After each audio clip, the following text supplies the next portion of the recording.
we're going to go ahead and move forward with our first plenary session. So again, thanks, Charles. I'm going to invite my colleagues, Al and Sergio, to join me here.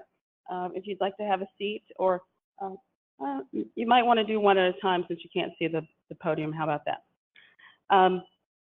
First, I want to acknowledge that there's a change in the program. As you just heard, I only said Sergio and Al, and that's because due to Hurricane Irma, Old Bean was unable to travel from Miami for today's session. And I'm very much grateful to Sergio for accepting without hesitation our request to extend his brief remarks into a talk. And again, I'm excited to hear from both Sergio and Al. So I will, are the slides queued already? Do I just, you'll see, I'll continue to look to the back for my team to tell me what to do, which is usual.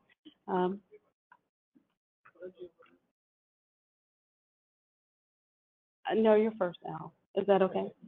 Okay. All right. So we have, who many of you know, Al Richmond, the Executive Director of Community Campus Partnerships for Health, and someone that has really been instrumental in helping to bridge the gap between perhaps some of the more traditional community-based participatory research approaches and thinking about how we can meaningfully engage communities to the same degree that we have in CBPR in some of our translational sciences. Al has warned me that he's pushing the envelope, which I said this is the right place to do it. We want to be inspired, and we are looking forward to hearing his thoughts on what we could and or should be doing in community engaged research. So thank you, Al.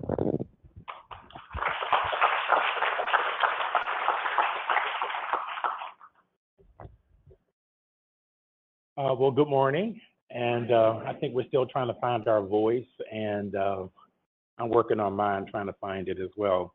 So I want to say how much it is. It's just such an amazing pleasure for me to be here to join you for what now has become an annual meeting, and it really is an intimate space.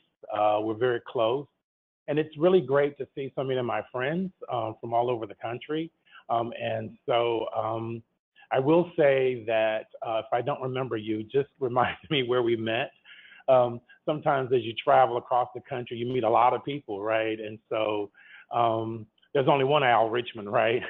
And so thank God for that. And so we're all unique, actually. And so I may not recognize all of you and your names, but I hear all these amazing names and I'm thinking, oh, wow, yeah, that's right. And trying to put people with places and stuff like that. So it's really great to be here. I want you to join me, first of all, in acknowledging the hard work of Consuelo Wilkins and the Planning Committee.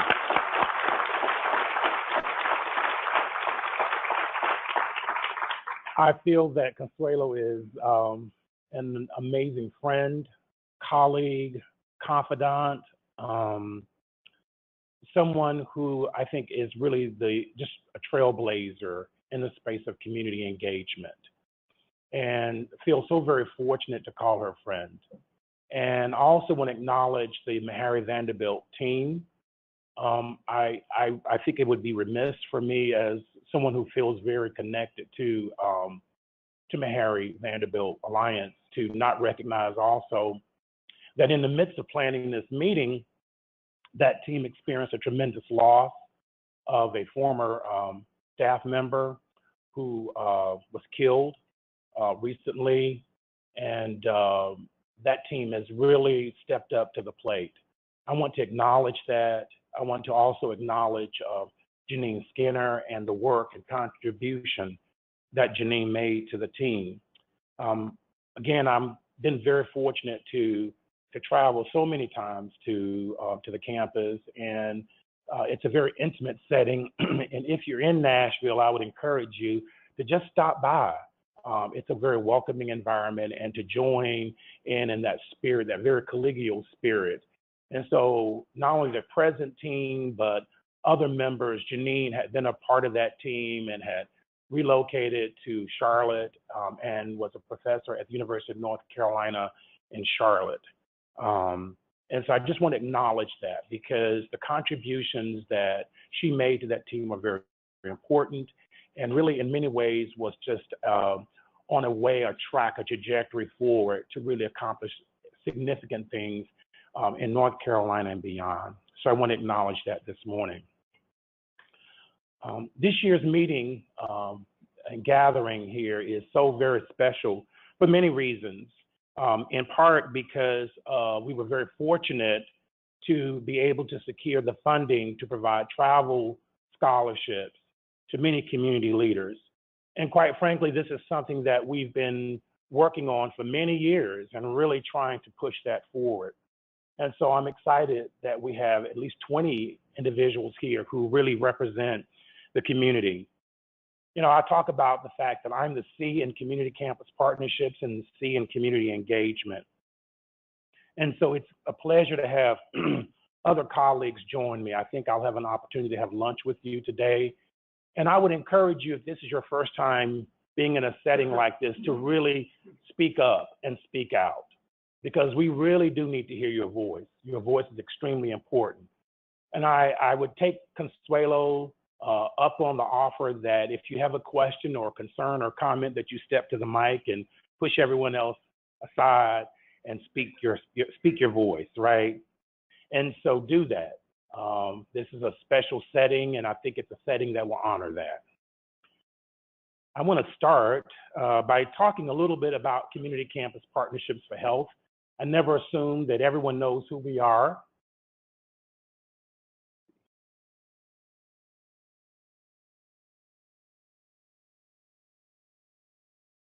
Okay, wrong way.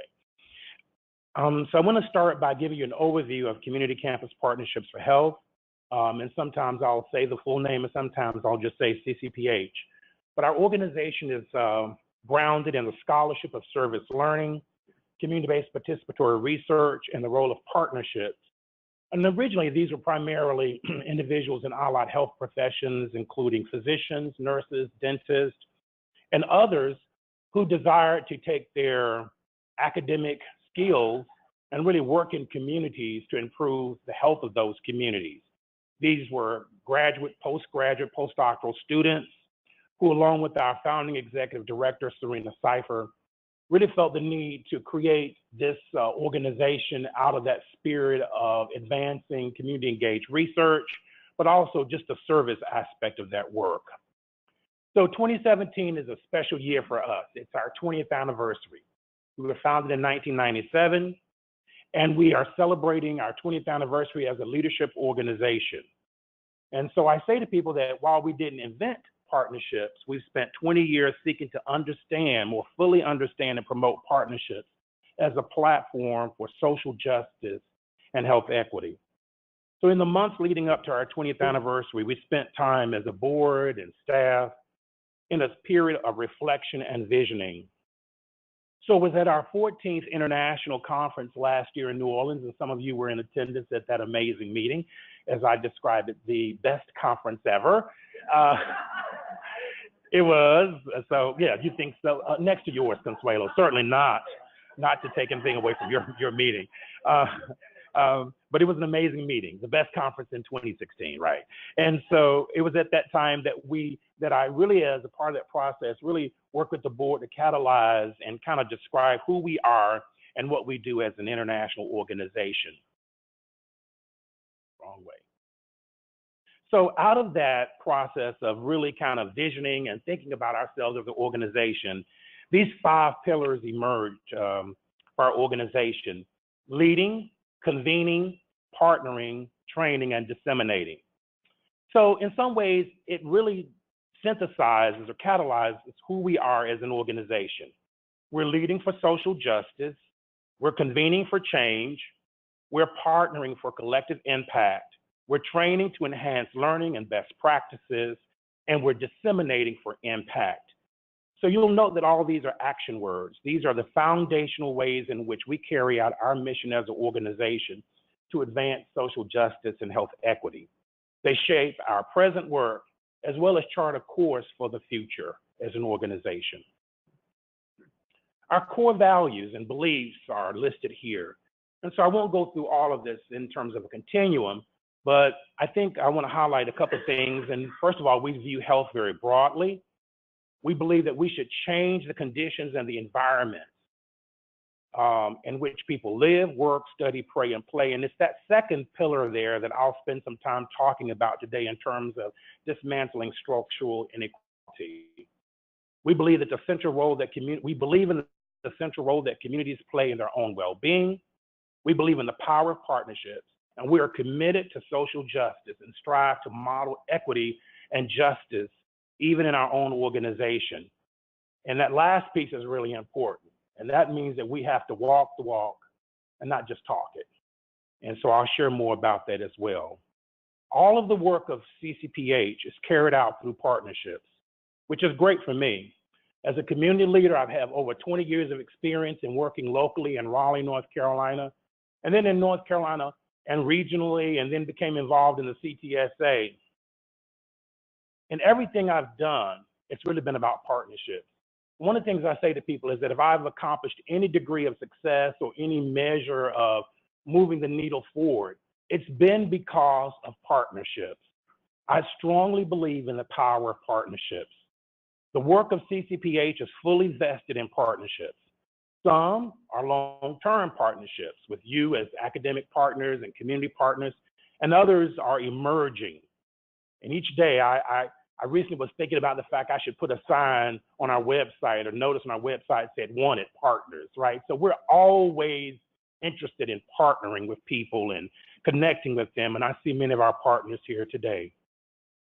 For us, it's really about living out the principles of partnership, living out who we are as an organization. It is through this lens of partnerships that I want to share with you how I scan the world and how I see the world and this country. It's just how I see things. This slide is a word cloud, and we took our core principles, and what you see here is all these words, and really partnership stands out. More than anything else, we talk about partnerships. Again, the power of partnerships. So for me, as a leader, the images of torches and racially charged propaganda that occurred on or near the campus of the University of Virginia on August 12th and 13th hearken to images of Nazi Germany, the firebombing that occurred at the 16th Street Baptist Church in Alabama. These images also remind me of conversations that I had with my grandmother as a child, who talked about the night rides that occurred in her community in South Carolina as the members of the Ku Klux Klan rode through Black neighborhoods with torches and burning crosses. These images on the campus of UVA serve to highlight a deep divide in our nation as we struggle with our own history of racism and anti-Semitism. In no way does the U.S. have a monopoly on these issues, as they are global in impact, and unfortunately, they are ever present. While we have passed laws and legislation, the structural inequalities remain. Equally as disturbing is that many individuals hold on to ideas of white supremacy and a racial hierarchy in this country and around the world. The images of August 12th through the 13th were shocking, horrific, and deeply disturbing. The fact that they occurred in or close to a university campus should not be lost. I want to highlight two reasons why I think that's important. First of all, I believe that in this country at this time, there is a battle for the hearts and minds of young people around issues of white supremacy and a racial hierarchy. Secondly, I believe that we should understand that academic institutions are viewed as the purveyors of thought and intellectual pursuit, and that the mission of the University of Virginia was modified and adopted in 2014, and it reads that the University of Virginia is a public institution of higher learning, guided by a founding vision of discovery, innovation, and development of the full potential of talented students from all walks of life. Emphasis on all walks of life. Today, I'm joined by two of the CCPH board members, Kareem Watson and Jen Brown. And our board collectively stands today in outrage at the ideas of white supremacy and racial hierarchy. What are we doing about this? So it's one thing to be outraged. It's one thing to voice your concerns as an individual or collectively about these concerns. But what are we doing? And so I want to spend some time this morning talking about not just our collective outrage at what occurred or continues to occur in this nation, but I want to share with you about what CCPH is doing to really challenge the status quo and challenge these ideas. And I really offer the work that we're doing as a gift to you, to work in partnership with you to actually dismantle systems of structural inequality in this country. First of all, in 2016, as Kamara Jones assumed leadership of the American Public Health Association, CCPH joined with other public health leaders, academic leaders, and community-based organizations and faith-based organizations in joining with Dr. Jones in launching a presidential campaign against racism. And at the time, I'm sure that people thought, wow, Kamara, you're going to dismantle this system in 1 year? You're the president for 1 year. But I think that it was an ambitious plan. I think it was important for her to take that on as a platform. And the reason why is because we in this country have a problem not with race, but we have a problem with racism. Not race, but racism. And the fact that Dr. Jones used her position and the platform of the American Public Health Association to make this not just an issue for her, but a public health issue. So she elevated this from being a personal issue of outrage and concern to really saying that this is an issue that racism impacts the health of people in this nation. And that's important. And so therefore we felt, and I felt, when Kamara came to me and said to me, Al, will you support this? I said, absolutely yes, because I believe it's important to do. I believe that it's important because, again, it elevates the issue of racism in this nation. So on this particular slide, you see that Kamara talks about racism as a system of structuring opportunity and assigning value based on the social interpretation of how one looks. What we call race, that unfairly disadvantages some individuals and communities, unfairly advantages other individuals and communities, and saps the strength of the whole society through the waste of human resources. And if you're not familiar with Kamara and her work, I would certainly encourage you to look at A Gardener's Tale as being kind of like, to me, it's the primer when we look at dismantling structural inequality and understanding racism in our nation. So what else are we doing as an organization? This summer, with the support of funding from the University of North Carolina-based Robert Wood Johnson-funded Clinical Scholars Program, CCPH created the Convening Structural Inequality, an on-the-ground view in Durham.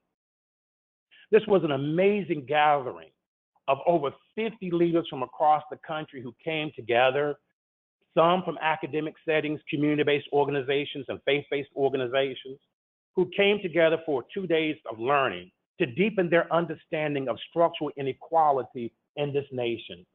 Everything about that experience was intentional. The fact that we wanted to make sure that people understood structural inequality in a way that for some of them, they had never experienced it before like that. First of all, it was held on the campus of a historically Black college in North Carolina.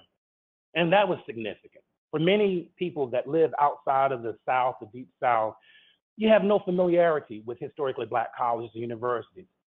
And one of the things that's so interesting is that these colleges and universities were not established simply because Black people wanted to go to their own schools, but they were established because they had no other choice. And that's important in the current dialogue in this nation. It is not about school choice.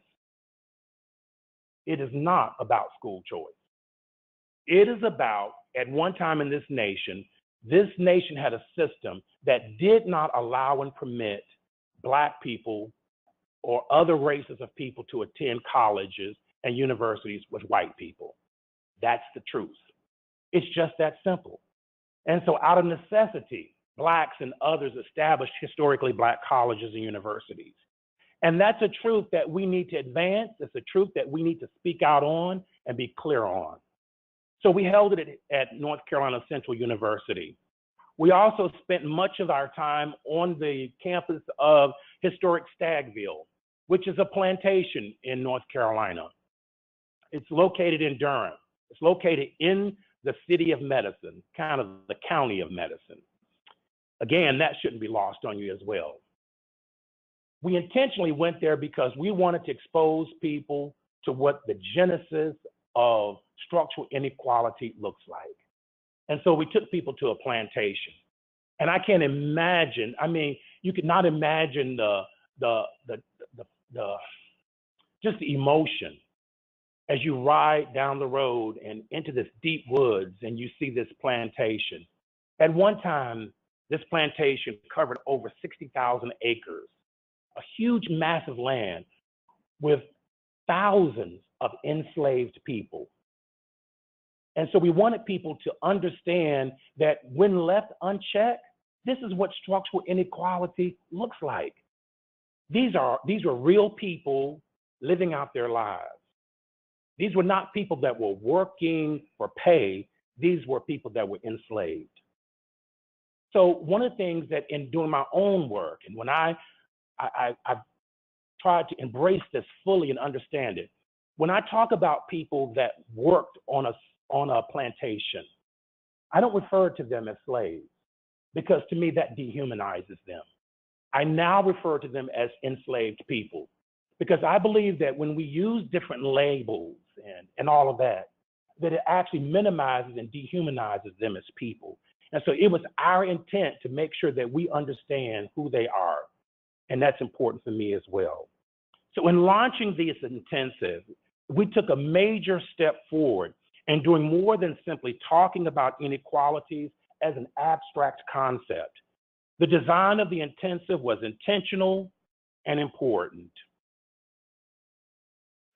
So I want to talk a little bit, just briefly, just look at this definition of defining structural racism. It's a system in which public policies, institutional practices, cultural representations, and other norms work in various, often reinforcing ways to perpetrate racial group inequity. And so for us, this is how we examine and look at structural racism. I want just take a minute here to also acknowledge the history of social activism in this country among college students. These are images from North Carolina of students sitting in at Woolworth's in Greensboro. And so I want us to think about the fact that as we go forward and move forward in community engagement, that the work that I'm talking about that we need to be involved in is not new. This is old work. This is old work. This is work that's fully grounded in, working in the civil rights movement. This is an image of PhDs, pre-health dreamers, individuals who are fighting for their right to remain here in the United States. This image is of students and communities working together at Standing Rock, standing together around social justice and health equities. I don't want us to shy away from the historic role and I believe responsibility that we have because of where we sit and balancing between research and community and understanding the real issues that are impacting communities. So as I wrap this up, I want to think about and want to share with you our principles of partnership. And in the 3 years I've been with CCPH, I've really been unpacking this whole work and this idea of principles of partnership. And I want to highlight one aspect of the principles of partnership, and that is transformative experiences. I love this more than anything else because I believe that we have to be engaged in creating transformative experiences for the people that are engaged in our work, interpersonally, institutionally, and then as a community. If our work is not transforming communities, then what are we doing? We're guilty of really supporting structures and systems of inequity. And everything that people say about us then becomes true. So if we don't want that to be the case, we have to be engaged in creating transformative experiences. Those of you that are community leaders will be transformed by this experience. I guarantee you. I started out in North Carolina. I could not have envisioned or imagined that one day I would be leading CCPH. Could not have imagined that. And so for me, this whole idea of transformative experiences is important. I want you to leave this space and this place believing that you are on a trajectory towards leadership and that you are going to transform your community. And as academics and communities working together, we can transform our communities. We can make them better. We can leave them better off than where we found them. The work of CCPH, the structural inequality training that we offer this summer, will be offered next year. And I hope that you will join us on this journey towards really better understanding how communities and campuses can work together to dismantle structural inequalities that exist, not just around race, but in particular racism and other issues. Finally, I believe that your work is important. And so CCPH currently has a call for partnerships, to recognize partnerships, our 2017 RWJF Award for Health Equity. And so we present this award annually. And so the applications and nominations are due Monday. And I have hand copies with me. I have copies with me. So I want you to apply for this award. And particularly if you're doing work around dismantling structural inequalities. But for all of you, please consider applying for this and join us in our work towards dismantling structural inequality and really living out our mission to achieve social justice and health equity in this nation. Thank you.